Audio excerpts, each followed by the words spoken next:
Isa ka rin ba sa tao na na-fall sa mas bata pa kaysa sa'yo? Yun ba ang hirap pigilan kasi parang di kayo talo?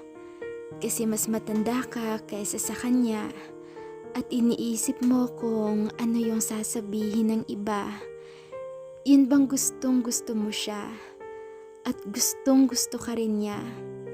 Ang kaso ang problema ay ayaw sa'yo ng pamilya niya. Ang hirap ng ganitong sitwasyon.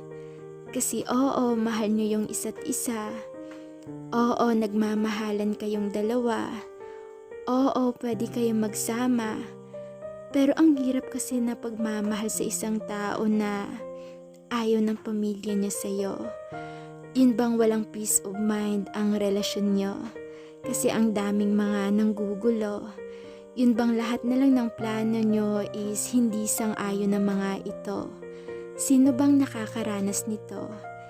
Isa ka rin ba sa tao na tinutukoy ko na ayaw na magulang ng partner mo sa'yo dahil mas matanda ka kaysa sa kanya?